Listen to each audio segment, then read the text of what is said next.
Welcome to the Random City Podcast. Chester Copperpot! He was a pro! He never made it this far. A competitor. He was very good. Are you telling me that you built a time machine out of a DeLorean? Back off, man.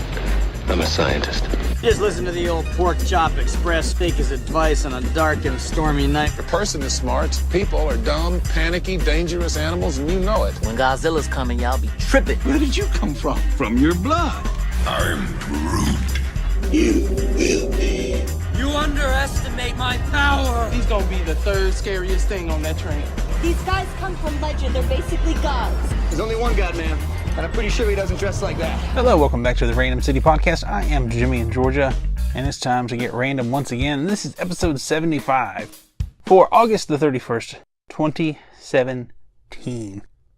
And so, yes, it has taken our little podcast here 8 years to get to 75 episodes. But we made it. Hey, so that's better than lots. I'm sure this is the least listened to podcast that's made it to 75 episodes. So maybe that should be my new tagline.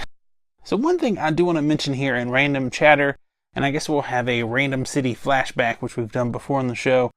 Tomorrow, as of the release date for this episode, Close Encounters of the Third Kind will be back in theaters for at least 1 week, is what I've been seeing. And I thought, hey, this would be fun to go back to, I think it was 2011, and hear vintage Jimmy in Georgia talking about Close Encounters of the Third Kind and watching it for the first time on Blu-ray in many years. And so I'll cue Wayne and Garth's sound effect from Wayne's World, and we'll have a Random City Flashback.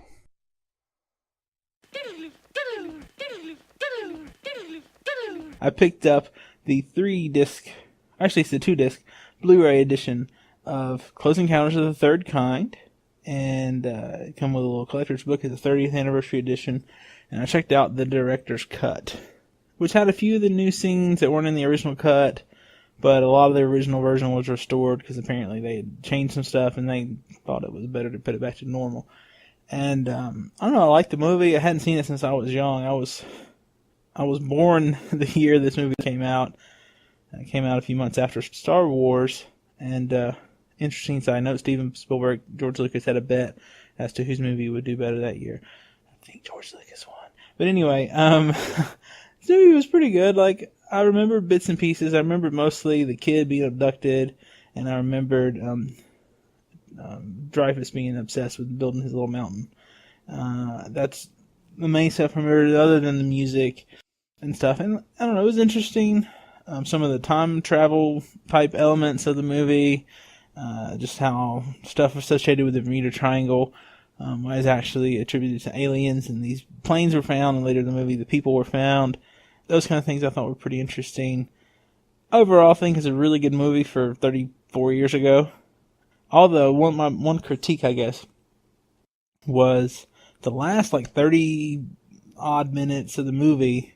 We're already at Devil's Tower, and they're climbing the mountain, and they see the little facility, and it just seems so long and drawn out to me. I'm just like, get along with it here. We know you're going to play some music, the aliens are going to come down, and then the big ship's going to come, and they're going to let people out, and aliens are going to come out, and you're going to get on there. I'm like, it took forever. I don't know, that was one thing that really kind of bugged me just a little. I mean, it wasn't bad, it was just like, this seemed boring almost right there at the end. I guess one other thing that stuck out to me was in one scene where the mom is there with her little kid, and the aliens are about to abduct them. Everything's, turned on and flipping over, and crazy stuff's happening with the appliances and the dishwasher and the stove, and everything's just going crazy, and it's all dark and stuff. And I'm like, was this supposed to be scary in 1977? I don't know. I'm not sure what was scary back in the 70s. And one other little thing I picked up on, when the government made up their story to cover up the alien encounter with the noxious gas that was released in the train wreck, some guy was selling gas masks for $45. And I'm like, that's a lot of money in 1977. So I looked it up. The minimum wage in 1977 was $2.20. So over the course of a 40-hour work week, the normal guy working for minimum wage would make about $88 before taxes. So not quite. I mean, I don't know how much taxes are taken out, so maybe, $10 in taxes, so $78. So over half, definitely over half of a work week salary for a normal person back in there is what that guy was selling those gas masks for. So right now, $45 may seem a lot to you or me, but it was a lot more 34 years ago. So I thought I'd throw that out there. But overall, I enjoyed the movie. I thought it looked good. The Blu-ray was nice. It looked nice as far as picture quality, just the special effects and the the time that it was set in, the appliances, the cars, everything like that. It looked old, but it looked good, and I enjoyed it.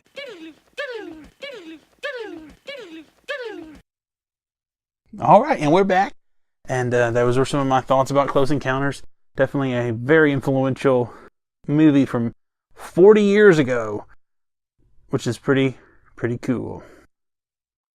All right, and so before we get into our next little, I guess, the random selection for the week, I've got a couple random things I guess I wanted to talk about here. One thing I think that might be helpful on my podcast are some little tips and tricks here occasionally. I don't know, maybe if you're out there and you're a podcaster.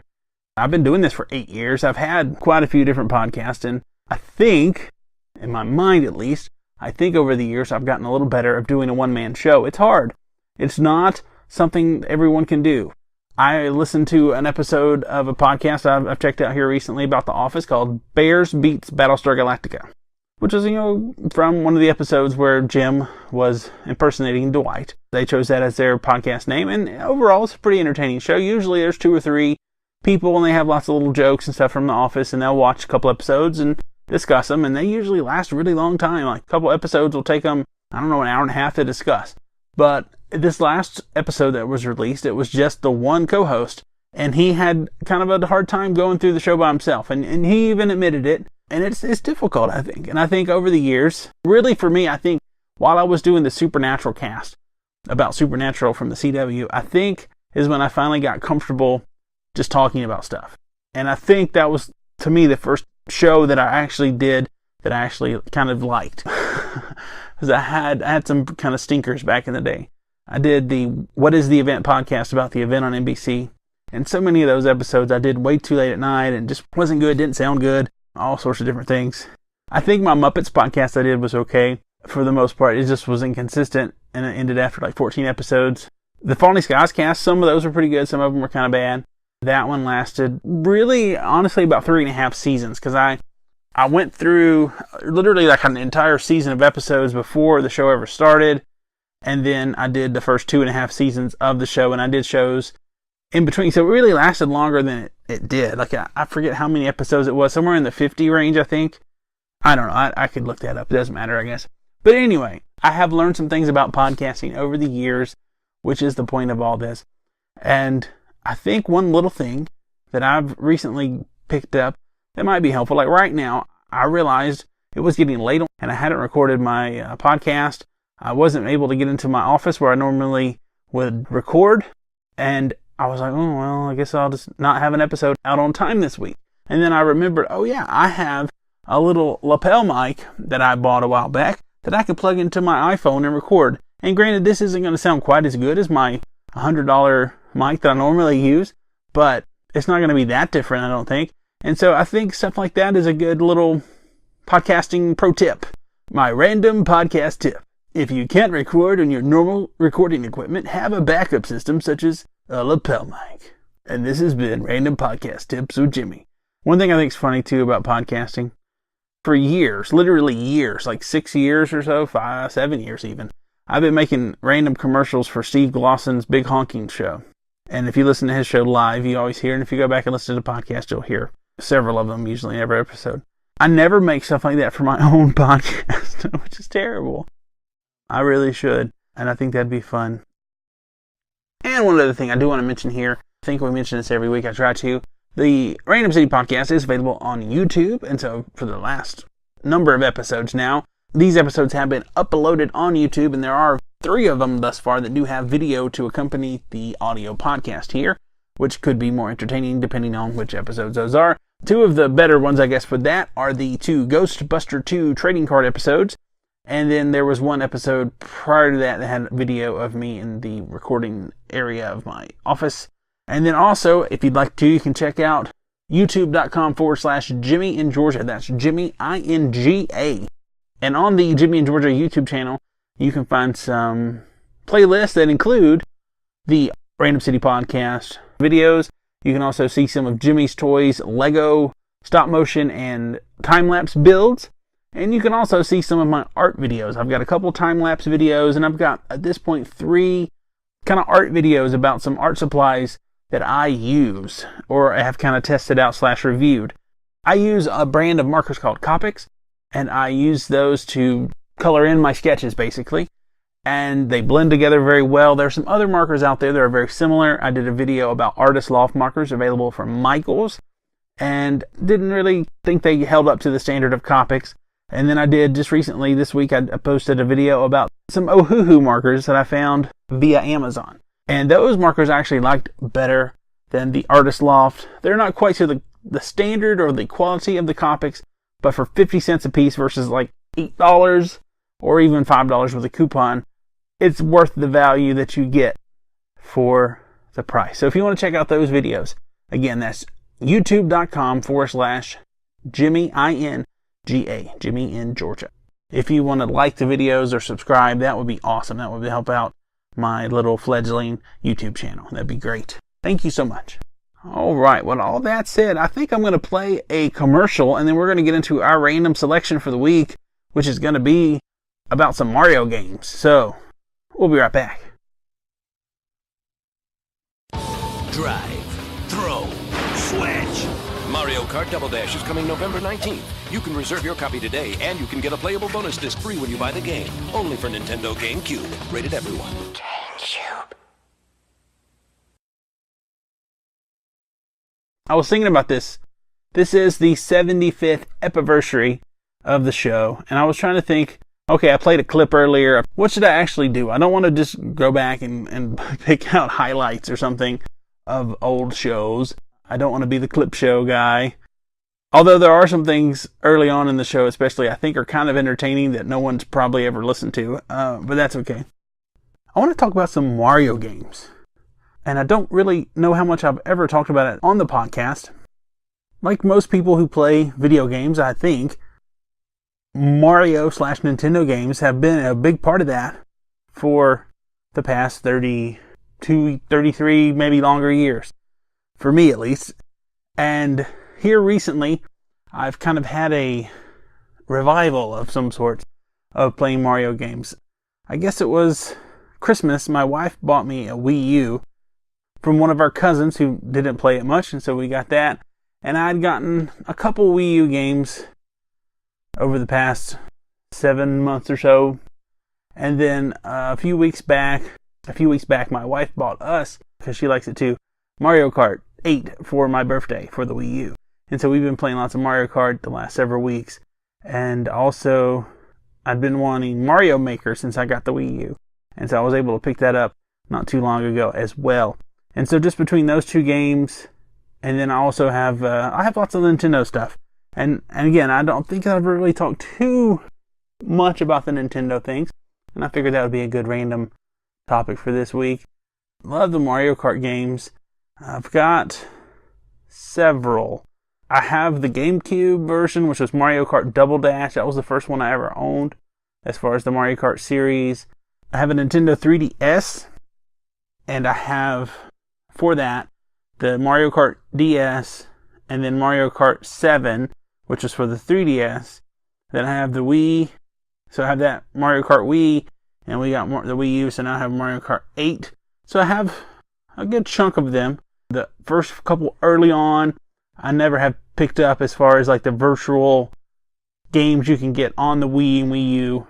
The virtual console, I guess is the correct term, where you can play those old games. And I've gotten some of those older games for those consoles.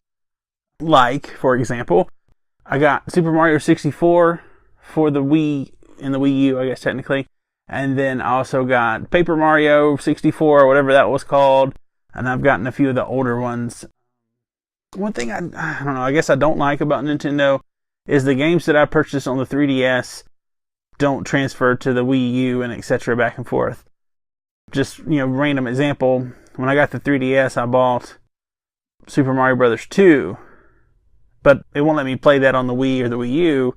But then I bought Super Mario Bros. 3 on the Wii U, and it won't let me play that on the DS, etc. So I think that's one thing that I think they've changed with the Switch. Possibly, I don't know. Either way, I've been enjoying playing Mario games quite a bit here lately. And like I said, Mario Kart's one of my favorites.